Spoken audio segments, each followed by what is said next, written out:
To family and friends, my name is Lala. I am Junior's youngest sister. We gather together as family and friends to honor the life of a remarkable man who, in the face of adversity, showed extraordinary courage, determination, and strength. His is a story of adversity and hard luck, but also redemption and reward. Let me explain. My brother's journey was not an easy one, with many challenges and obstacles. As a young boy from Owasso, he migrated to the busy streets of San Francisco. He did not fit in, struggled in school. He did not get along with our father, who showed little patience and understanding.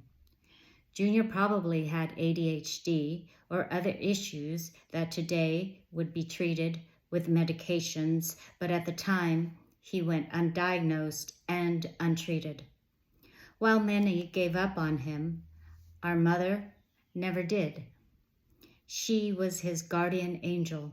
She seemed to know even then that what Junior needed was for someone to believe in him.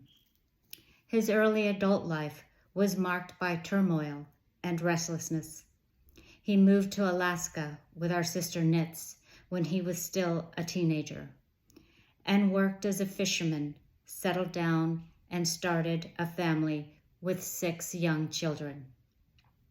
But getting a new start in Alaska didn't end his problems, and his marriage failed.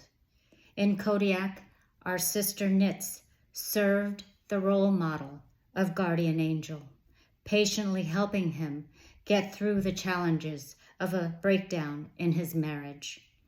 Junior had serious issues at the time, but worked on making himself a better person despite the breakup of his marriage, and did what he could to provide for his young family. But tragedy struck when he suffered a stroke in his early 40s while out jogging. He was lucky to survive, but the stroke affected him physically and mentally. And as a result of his disability, he was no longer able to work. He lost everything: his job, his marriage, and his family. This was rock bottom for Junior. Unable to continue in Alaska, he returned to the Philippines with nothing but broken dreams and clothes on his back. Back in the Philippines, this broken man began his recovery. With the support of his mother, who never lost faith in him, he pushed forward, determined to make his way in life that up to this point had presented nothing but obstacles. Around 2006, he met his new guardian angel, Melody.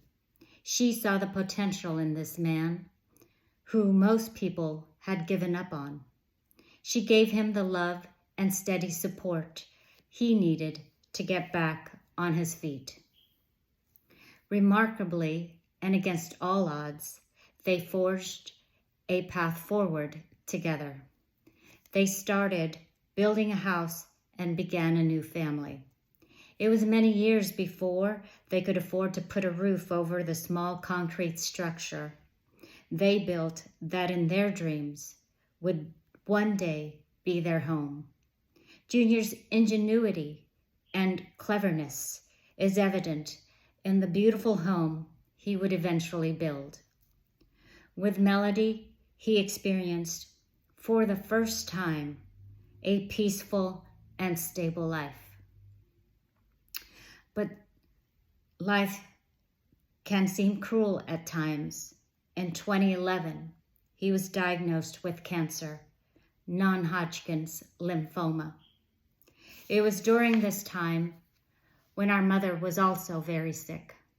Our mother and Junior were both in the hospital, fighting for their lives. Those were dark times for my family. His cancer went into remission and he survived. But the treatment made him weaker. He did not let that deter him. Melody and Junior spent these years raising their children and working on creating a beautiful home and life together. These were perhaps the best years of his life. I am so grateful that, though too short, he had this time to enjoy a measure of stability and contentment. His second battle with cancer started 2 years ago, in 2021, when he was diagnosed with stage 4 colon cancer.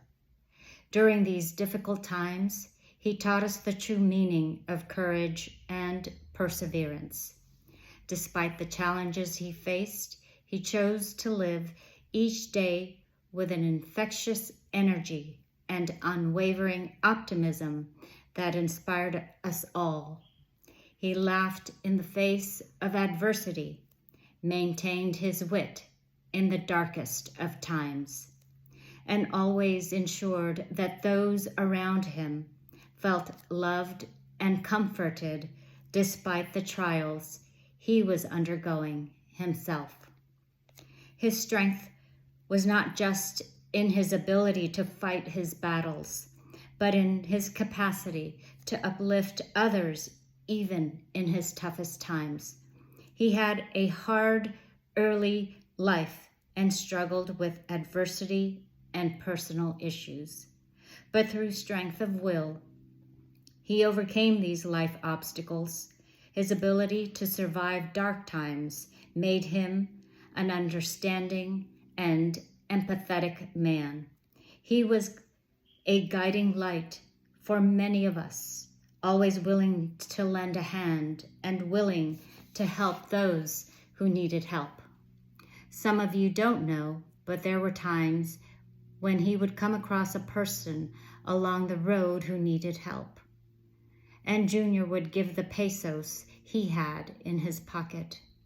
Or if that person had broken slippers, Junior would give his own slippers to that person. He knew what it was like to have nothing, and he had empathy for the poor and those in need. That's just who he was. It was never about him. It was always about helping others.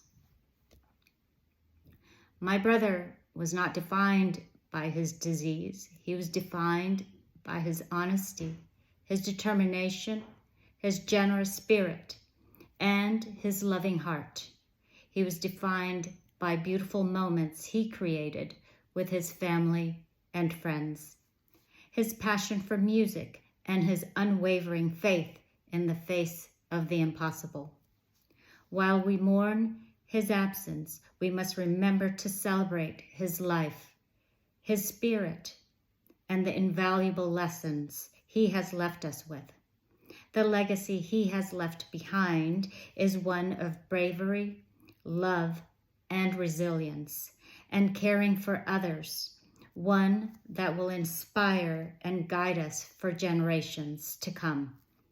As we pay tribute to his memory, let's remember to embody the virtues he stood for: courage, resilience, and never-ending hope. His spirit lives on in each one of us, in our shared memories, and in our determination to live our lives with as much passion and strength as he did. I am grateful that in May of this year, I was able to see Junior for the last time. At my urging, Anselmo, Lily, Junior's kids, Matthew and Brian, with his wife Vaughn, took this trip with me to spend quality time with Junior. This trip meant so much to me. Matt and Brian shared stories of their life growing up with their dad and the hardships they endured as a family in Alaska. This trip allowed Matt and Brian to heal wounds and clear up misunderstandings with their father.